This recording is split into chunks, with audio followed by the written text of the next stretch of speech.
Fifth sem BA എക്കണോമിക്സിൽ പഠിക്കാനുള്ള ഒരു പേപ്പറാണ് എക്കണോമെട്രിക്സ്. അപ്പോൾ അതിൽ വരുന്ന first chapter nature and scope of econometrics ആണ്. അപ്പോൾ ഇന്ന് നമ്മൾ ഡിസ്കസ് ചെയ്യാൻ പോകുന്നത് എന്താണ് എക്കണോമെട്രിക്സ്, അതേപോലെ nature and scope of econometrics. Okay, അപ്പോൾ ഫസ്റ്റ് നമുക്ക് എന്താണ് എക്കണോമെട്രിക്സ് എന്നുള്ളത് നോക്കാം. ഇപ്പോൾ എക്കണോമെട്രിക്സ് എന്ന് പറയുന്നത് എക്കണോമിക് മെഷർമെൻറ്റ് എന്നാണ് അർത്ഥം. എക്കണോമെട്രിക്സിൻ്റെ അർത്ഥം എന്താണ്? എക്കണോമിക് മെഷർമെൻറ്റ് എന്നുള്ളതാണ്.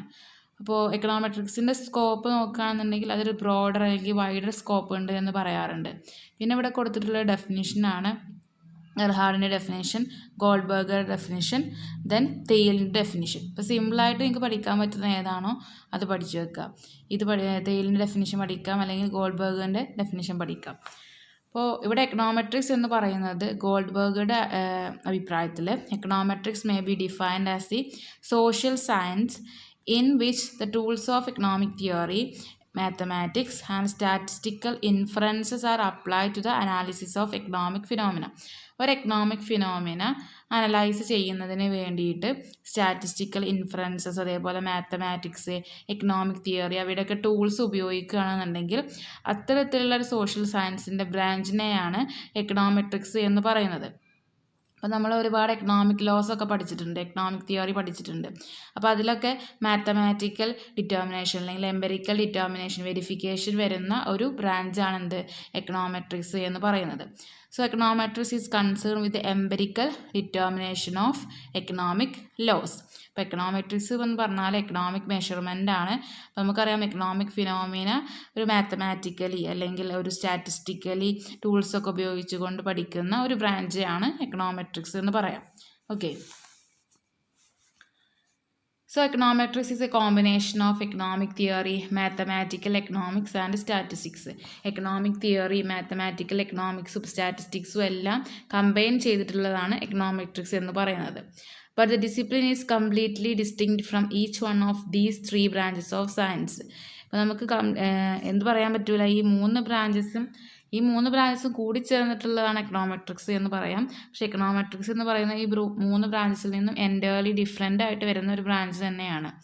Unification of the three subjects for finding numerical values for the parameters of economic relationship. ഇപ്പോൾ നമ്മൾ എക്കണോമിക്സിൽ ഫങ്ഷൻ റിലേഷൻഷിപ്പൊക്കെ പഠിച്ചിട്ടുണ്ട്. അപ്പോൾ കൺസംഷനും ഇൻകം തമ്മിലുള്ള റിലേഷൻഷിപ്പ്, അതേപോലെ സേവിങ്ങും ഇൻകം തമ്മിലുള്ള റിലേഷൻഷിപ്പ്, അങ്ങനെയൊക്കെ നമ്മൾ പഠിച്ചിട്ടുണ്ട്. അപ്പോൾ അവിടെയൊക്കെ എങ്ങനെയാണ് മാത്തമാറ്റിക്കലി അല്ലെങ്കിൽ ന്യൂമറിക്കൽ വാല്യൂസ് അപ്ലൈ ചെയ്തുകൊണ്ട് എങ്ങനെ നമ്മൾ അതിനെ കാണും എന്നുള്ളതാണ് എക്കണോമെട്രിക്സിലൂടെ പഠിക്കുന്നത്. This will be helpful for verification of economic theories. അതുകൊണ്ട് തന്നെ മാത്തമാറ്റിക്കലി വാല്യൂസൊക്കെ ഉപയോഗിച്ചുകൊണ്ടാണ് നമ്മൾ ചെയ്യുന്നത് എങ്കിൽ നമുക്കൊരു എക്കണോമിക് തിയറീസ് ഒക്കെ എന്ത് ചെയ്യാൻ പറ്റും? വെരിഫൈ ചെയ്യാൻ പറ്റും. അത് യഥാർത്ഥത്തിലുണ്ടോ, അല്ലെങ്കിൽ എന്താണ് ഇങ്ങനെ വാല്യൂസ് നൽകുമ്പോൾ എന്ത് റിസൾട്ടാണ് കിട്ടുന്നത് എന്നുള്ളതൊക്കെ നമുക്ക് എന്ത് ചെയ്യാൻ പറ്റുന്നു? അതൊരു വെരിഫിക്കേഷൻ ചെയ്യാൻ പറ്റും. In this economic analysis, economic theory formulated in mathematical terms and combined with empirical analysis. അപ്പോൾ ഈ ഒരു തരത്തിലുള്ള എക്കണോമിക് അനാലിസിസ് ആകുമ്പോൾ, അതായത് എക്കണോമെട്രിക്സിൽ എക്കണോമിക് തിയറി ഒക്കെ മാത്തമാറ്റിക്കൽ ടേംസ് ഉപയോഗിച്ചിട്ടാണ് പറയുന്നത്. അതുകൊണ്ട് തന്നെ എംപെരിക്കൽ അനാലിസിസ് സാധ്യമാവുന്നു എന്നാണ് പറയുന്നത്. Formulation of economic relation in mathematical terms R referred as econometric model building. Economic relationship ഇപ്പോൾ നമ്മൾ പറഞ്ഞു കൺസംഷനും ഇൻകം തമ്മിലുള്ള റിലേഷൻഷിപ്പ്. അപ്പോൾ അത് consumption is A function of income എന്ന് പറയാറുണ്ട്. അപ്പോൾ അതിന് വാല്യൂസ് കൊടുത്തിട്ടാണെന്നുണ്ടെങ്കിൽ അതിൽ മാത്തമാറ്റിക്കൽ ടേംസിലേക്ക് വരുമല്ലോ വാല്യൂസ് കൊടുക്കുകയാണെന്നുണ്ടെങ്കിൽ. അതിനെ ആ ഒരു രീതിയിൽ കൺസ്ട്രക്റ്റ് ചെയ്യുന്നതിനെയാണ് എക്കണോമെട്രിക് മോഡൽ ബിൽഡിംഗ് എന്ന് പറയുന്നത്. അപ്പോൾ ഒരു എക്കണോമിക് റിലേഷൻഷിപ്പിനെ മാത്തമാറ്റിക്കൽ ടേംസിലേക്കാക്കി മാറ്റുന്നതിനെയാണ് എക്കണോമെട്രിക് മോഡൽ ബിൽഡിംഗ് എന്ന് പറയുന്നത്. Then we use econometric methods to obtain estimates of the coefficient of economic relationship. അതുകൊണ്ട് തന്നെ നമ്മൾ എക്കണോമെട്രിക് മെത്തേഡ്സ് ഉപയോഗിച്ചുകൊണ്ടാണ് എക്കണോമിക് റിലേഷൻഷിപ്പിൽ വരുന്ന കോഎഫിഷ്യൻറ്റിനൊക്കെ നമ്മൾ കണ്ടുപിടിക്കുന്നത്. ഓക്കെ, നെക്സ്റ്റ് വരുന്നത് nature and scope of econometrics ആണ്. Econometrics methods are statistical methods specifically adapted to the peculiarities of economic phenomena. അപ്പോൾ എക്കണോമെട്രിക്സ് മെത്തേഡ്സ് എന്ന് പറയുന്നത് സ്റ്റാറ്റിസ്റ്റിക്കൽ മെത്തേഡ്സ് ആണ്. അപ്പോൾ നമ്മൾ നേരത്തെ പറഞ്ഞ പോലെ തന്നെ എക്കണോമിക് ഫിനോമിനാസ് മനസ്സിലാക്കാൻ വേണ്ടിയിട്ട് നമുക്ക് എക്കണോമെട്രിക്സ് മെത്തേഡ്സ് ഉപയോഗിക്കുന്നുണ്ട്. The most important characteristics of economic relationship is that they contain a random element. Okay, then but this element is ignored by economic theory and mathematical economics.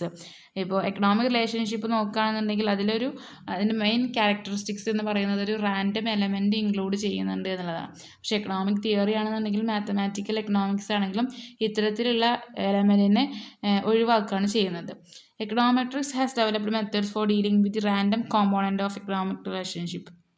പക്ഷേ എക്കണോമെട്രിക്സിലൂടെ നോക്കുകയാണെന്നുണ്ടെങ്കിൽ എക്കണോമെട്രിക്സ് ഈ random കോമ്പോണൻറ്റിനെ കൂടെ include ചെയ്തിട്ടാണ് ഒരു theory അല്ലെങ്കിൽ ഒരു economic ഫിനോമിനെ analyse ചെയ്യുന്നത്. ഇപ്പോൾ എക്സാമ്പിളായിട്ട്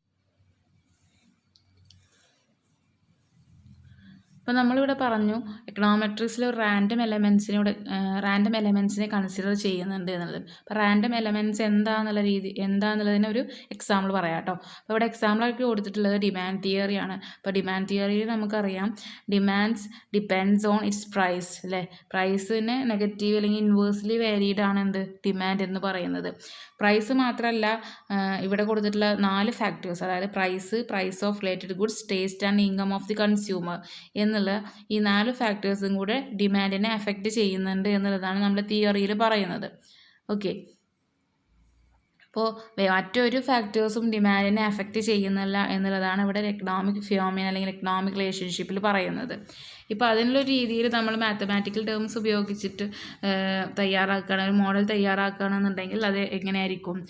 yi is equal to β0 plus β1 x1 plus β2 x2 plus β3 x3 plus β4 x4 എന്നുള്ളതാണ്. അപ്പോൾ 4 ഫാക്ടേഴ്സ് ഉണ്ട്. ആ 4 ഫാക്ടേഴ്സും കൂടെ ആഡ് ചെയ്തിട്ടാണ് ഡിമാൻഡിനെ എഫക്റ്റ് ചെയ്യുന്നത് എന്നുള്ളതാണ് ഇവിടെ പറഞ്ഞിട്ടുള്ളത്. അപ്പോൾ yi എന്ന് പറയുന്നത് ക്വാണ്ടിറ്റി ഡിമാൻഡഡ് ആണ്. അതായത് i എന്ന് പറയുന്ന കമ്മോഡിറ്റിയുടെ ക്വാണ്ടിറ്റി ഡിമാൻഡഡ് ആണ് yi എന്ന് പറയുന്നത്.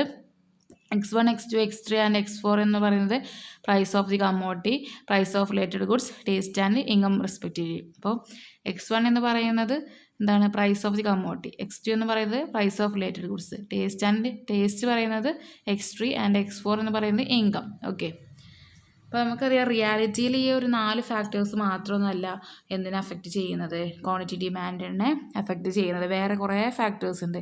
ആ ഫാക്ടേഴ്സാണ് അവിടെ കൊടുത്തിട്ടുള്ളത്. Human behaviour influenced by rumours, dreams, prejudices, traditions, rituals etcetera.